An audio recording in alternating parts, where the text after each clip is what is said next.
আসসালামু আলাইকুম। সবাই কেমন আছেন? আলহামদুলিল্লাহ আমি ভালো আছি। তবে মনটা ভালো নাই।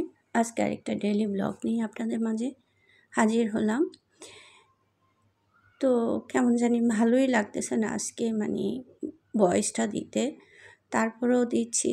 মিউজিক দিলে তো সবাই বলবে আপুর আজকে কী হইছে? যাই হোক, আসলে মাঝে মধ্যে না মনটা অনেক খারাপ থাকে। কী আর বলবো? তো সকালে কাজ শুরু করে দিলাম। জগগুলা ধুয়ে দিচ্ছি। এগুলা ধোয়ার পর আমার প্রথম কাজ হয় এগুলাই। পাতিল-টাতিল ধুয়ে জগ গ্লাস ধুতে হয়। তো এদিকে ছেলেও কলেজ থেকে আসছে। ওর পরীক্ষা চলতেছে। ওর সাথে কথা বলতেছি। কি আসছে না আসছে, কমন আসছে কি না এগুলা জিজ্ঞেস করতেছি। তো কারণ মাদের একটা অভ্যাস কি বাচ্চারা পরীক্ষা দিয়ে আসলে কমন আসে কি না, খালি পরীক্ষার প্রশ্নগুলো কমন আসে কি না এটা জিজ্ঞেস করা। তো কথা বলতে বলতে আমি এখানে জগের মধ্যে পানিগুলো ঢেলে নিচ্ছি আর ওর সাথে কথা বলতেছি। ও বলতেছে আমার সাথে একটা আজকে এটা আসছে কমন, এগুলাই বলতেছে। যাই হোক, কথা বলতে বলতে জগ গ্লাস সবগুলা সেটিং করা নিচ্ছে। আজকে না আমার আসলে ভয়েস দিতে মোটেই ভালো লাগতেছে না। তারপরও যদি কোনো ভুল ত্রুটি হয়ে থাকে আপনারা ক্ষমার দৃষ্টিতে দেখবেন। তো আমার প্রথম কাজ এখান থেকে, তো আসলে আমি সবসময় এখান থেকে শুরু করি। ডাইনিং রুম, কিচেন এগুলা থেকে শুরু করি। তো আমি এটা দিয়ে আমি পানি সিদ্ধ করি। তো পাতিলটা সবসময় পানি শেষ করে আমি প্রতিদিনে এরকম মেজে ঘষে তারপরে আমি পানিগুলো সিদ্ধ দিই। কারণ পাতিলটা যদি পরিষ্কার না রাখি পানিগুলো সিদ্ধ করলে গন্ধ বের হবে। তো প্রতিদিনে এইভাবে ধুয়ে ঘষে তারপরে পানি সিদ্ধ করা হয়।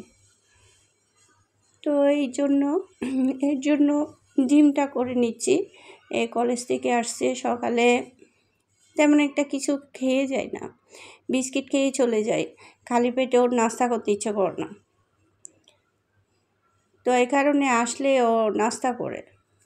এদিকে দুপুরে খেতে খেতে তো প্রায় 3টা 3:30 বাজে। এই কারণে আর সমস্যা হয় না ওর। এসে কিছু করে রেস্ট নেবে, তারপরে ভাত খাবে। তো এখানে কিছু বাজার করা হয়েছে, কাঁচামরিচ, ধনেপাতা, মুরগি আনা গেছে।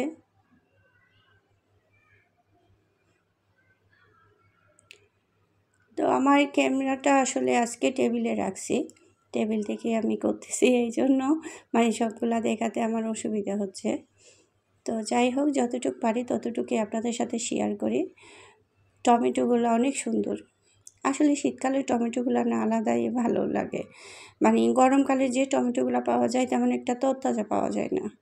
তা আমি ঝুড়িতে সবগুলা সাজাই রাখতেছি।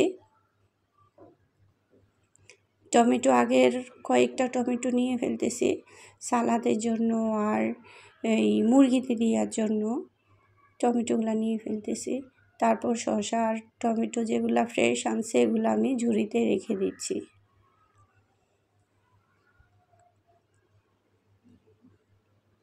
গতকাল রাতে আসলে অনেক কাশি, আমি আসলে বড়াই খেতে পারি না। বড়াই খেলে না আমার গলার মধ্যে অ্যালার্জি চলে আসে। তো সারা রাত কাশতে কাশতে ঘুমাতেও পারি নাই। আর এদিকে লাইভও অন করে রাখছি, বারবার দেখতে হচ্ছে লাইভটা কেটে যাচ্ছে কিনা কোনো। আমার না আসলে ওয়াইফাই এখন এই 9টা 10টার থেকে 11টা পর্যন্ত ডিস্টার্ব করে। তো বইটা কাজ করে। এই যে আমি লাইভটা অন করে রাখছি, লাইভটা কোনো কেটে যাচ্ছে কিনা। ঘুম থেকে উঠে উঠে মাঝে মাঝে দেখি। তো অনেক আপুরা আসে, তারপর ওরা যদি আবার আমার লাইভটা অফ করে এখন বন্ধ হয়ে যায়, তাইলে তো ওরা কষ্ট করে এই যে অন করে রাখছে, আমাকে সময় দিচ্ছে, আর আমারও তো ওয়াচ টাইমের দরকার। আমি যদি ঠিকমতো ওয়াচ টাইমটা না পাই, আমার এমনিতে ওয়াচ টাইমটা এখনও কমপ্লিট হচ্ছে না। আমার পরে পরে যারা কাজ করতেছে ইউটিউবে, তাদের ওয়াচ টাইম কমপ্লিট হয়ে যাচ্ছে, আমার সামান্য জন্য আটকাই আছে। এমনিতে ওয়াচ টাইম কম যোগ হচ্ছে। তো যাই হোক, কথা বলতে বলতে আমি রান্না করে ফেলতেছি। আসলে আজকে ভিডিও রিলেটেড কথা বলতে ইচ্ছে করতেছে না। তো এখানে আমি আলু দিয়ে মাংস রান্না করতেছি। তো মাংসটা রান্না করা হয়ে গেছে, এখন আমি জিরা টালা দিয়ে দিছি। তো আজকের মতো এতটুকুই। সবাই ভালো থাকবেন, সুস্থ থাকবেন, আর আমার কোনো ভুল ত্রুটি হয়ে থাকলে আমাকে ক্ষমা দৃষ্টিতে দেখবেন। তো আমার জন্য, আমার পরিবারের জন্য সবাই একটু দোয়া করবেন। ওকে, আল্লাহ হাফেজ, আসসালামু আলাইকুম।